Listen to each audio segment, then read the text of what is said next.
സംസ്ഥാനത്തെ ലക്ഷക്കണക്കിന് സർക്കാർ ജീവനക്കാരുടെ വ്യക്തിഗത വിവരങ്ങൾ സൂക്ഷിച്ചിരിക്കുന്ന സ്പാർക്ക് സോഫ്റ്റ്വെയറിലെ വിവരച്ചോർച്ച കേവലമൊരു രാഷ്ട്രീയ വിവാദമല്ല, മറിച്ച് ഡിജിറ്റൽ സുരക്ഷാ സംവിധാനങ്ങളുടെ പരാജയമാണ് പുറത്തുകൊണ്ടുവരുന്നത്.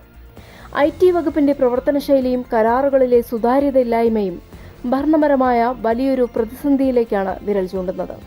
സെക്രട്ടേറിയറ്റിലെ ഫയലുകൾക്കുമപ്പുറം ഓരോ സർക്കാർ ജീവനക്കാരന്റെയും വ്യക്തിഗത വിവരങ്ങൾ സൂക്ഷിച്ചിരിക്കുന്ന സ്പാർക്ക് സോഫ്റ്റ്വെയറിൽ നിന്നുള്ള വിവരച്ചോർച്ച വലിയ ആശങ്ക സൃഷ്ടിച്ചിരിക്കുകയാണ്. കേവലം ഒരു രാഷ്ട്രീയ ആരോപണം എന്നതിലുപരി IT വകുപ്പിന്റെ പ്രവർത്തനങ്ങളിലെ ഗുരുതരമായ വീഴ്ചകളിലേക്കാണ് ഈ സംഭവം വിരൽ ചൂണ്ടുന്നത്.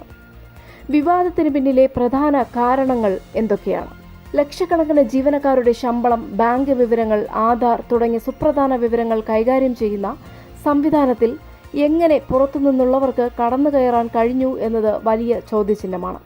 IT വകുപ്പ് നടത്തുന്ന പല കരാറുകളിലും കൃത്യമായ മാനദണ്ഡങ്ങൾ പാലിക്കുന്നില്ലെന്ന ആക്ഷേപവും ശക്തമാണ്.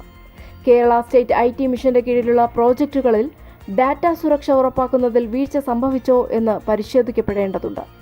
സ്വകാര്യ ഏജൻസികൾക്ക് കരാർ നൽകുമ്പോൾ പാലിക്കേണ്ട സുതാര്യത IT വകുപ്പിന്റെ പല ഇടപാടുകളിലും കാണാനില്ല.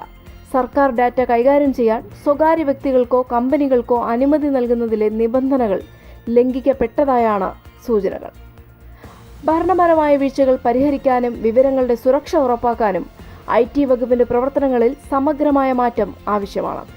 ഡിജിറ്റൽ യുഗത്തിൽ ജനങ്ങളുടെയും ജീവനക്കാരുടെയും സ്വകാര്യത സംരക്ഷിക്കേണ്ട ഉത്തരവാദിത്തത്തിൽ നിന്ന് സർക്കാരിന് കൈകഴുകാനാവില്ല. സ്പാർക്ക് ഡാറ്റ വിവാദത്തിൽ വിദഗ്ധ സമിതിയുടെ അന്വേഷണം ഇതിനോടകം ആവശ്യപ്പെട്ടു കഴിഞ്ഞു. നിലവിൽ കേരള ഹൈക്കോടതി ഈ വിഷയത്തിൽ സർക്കാരിനോട് വിശദീകരണം തേടിയിട്ടുണ്ട്. ശമ്പള വിതരണത്തിന് മാത്രമായി ഉപയോഗിക്കേണ്ട സ്പാർക്കിലെ വിവരങ്ങൾ രാഷ്ട്രീയ പ്രചാരണങ്ങൾക്കായി ഉപയോഗിച്ചു എന്ന ഗുരുതരമായ ആരോപണമാണ് ഉയർന്നത്. ഈ സാഹചര്യത്തിൽ ഒരു വിദഗ്ധ സമിതി അന്വേഷിക്കേണ്ടതായുള്ള പ്രധാന കാര്യങ്ങൾ എന്തൊക്കെയാണ്? ഔദ്യോഗിക ആവശ്യങ്ങൾക്കായി ശേഖരിച്ച ജീവനക്കാരുടെ ഫോൺ നമ്പറുകളും മറ്റ് വിവരങ്ങളും മുഖ്യമന്ത്രിയുടെ ഓഫീസിലെ ഓഫീസർ ഓൺ സ്പെഷ്യൽ ഡ്യൂട്ടി ആവശ്യപ്പെട്ടത് ഏത് നിയമത്തിന്റെ അടിസ്ഥാനത്തിലാണെന്ന് പരിശോധിക്കപ്പെടണം. വിവരങ്ങൾ സ്വകാര്യ ഏജൻസികൾക്ക് കൈമാറിയിട്ടുണ്ടോ എന്നും digital personal data protection act 2023 പ്രകാരമുള്ള സുരക്ഷാ മുൻകരുതലുകൾ സ്വീകരിച്ചിട്ടുണ്ടോ എന്നും കണ്ടെത്തണം.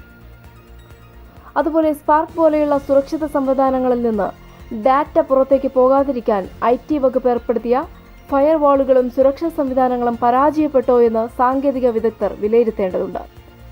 സെൻട്രലൈസ്ഡ് നോട്ടിഫിക്കേഷൻ ഹബ് പോലുള്ള പദ്ധതികൾക്കായി IT മിഷൻ വഴി വിവരങ്ങൾ ശേഖരിക്കുമ്പോൾ പാലിക്കേണ്ട സുതാര്യത ഉറപ്പാക്കിയിട്ടുണ്ടോ എന്നും പരിശോധിക്കണം. ഈ വിഷയത്തിൽ ഹൈക്കോടതി ഇടപെട്ട സാഹചര്യത്തിൽ സർക്കാരിന്റെ മറുപടി തൃപ്തികരമല്ലെങ്കിൽ കോടതി തന്നെ ഒരു സ്വതന്ത്ര വിദഗ്ധ സമിതിയെ നിയോഗിക്കാനുള്ള സാധ്യതയുമുണ്ട്. ജനങ്ങളുടെയും ജീവനക്കാരുടെയും സ്വകാര്യ വിവരങ്ങൾ സംരക്ഷിക്കാൻ ബാധ്യസ്ഥരായ സർക്കാർ സംവിധാനങ്ങൾ തന്നെ അത് ദുരുപയോഗം ചെയ്യുന്നു എന്ന ആക്ഷേപം ജനാധിപത്യത്തിന് ഭീഷണിയാണ്. IT വകുപ്പിന്റെ പ്രവർത്തനങ്ങളിൽ പൂർണ്ണമായ സുതാര്യത ഉറപ്പാക്കാനും വീഴ്ച വരുത്തിയവർക്കെതിരെ മാതൃകാപരമായ നടപടി സ്വീകരിക്കാനും സർക്കാർ തയ്യാറാകണം. സുരക്ഷിതമായ ഒരു ഡിജിറ്റൽ ഭരണക്രമം ഉറപ്പാക്കാൻ വിദഗ്ധ സമിതിയുടെ അന്വേഷണം അനിവാര്യമാണ്. ഡിജിറ്റൽ യുഗത്തിൽ ഡാറ്റ സുരക്ഷ എന്നത് പൗരന്റെ മൗലികാവകാശത്തിന്റെ ഭാഗമാണ്. സ്പാർക്ക് വിവാദം ഉയർത്തുന്ന ആശങ്കകൾ പരിഹരിക്കപ്പെടണമെങ്കിൽ IT വകുപ്പിന്റെ കരാർ നടപടികളും പ്രവർത്തനങ്ങളും പുനർപരിശോധിക്കപ്പെടണം. ഭരണപരമായ പിഴവുകൾ തിരുത്തിയും സുതാര്യത ഉറപ്പാക്കിയും മാത്രമേ പൊതുജന വിശ്വാസം വീണ്ടെടുക്കാൻ സർക്കാരിന് സാധിക്കൂ. Like, share, subscribe.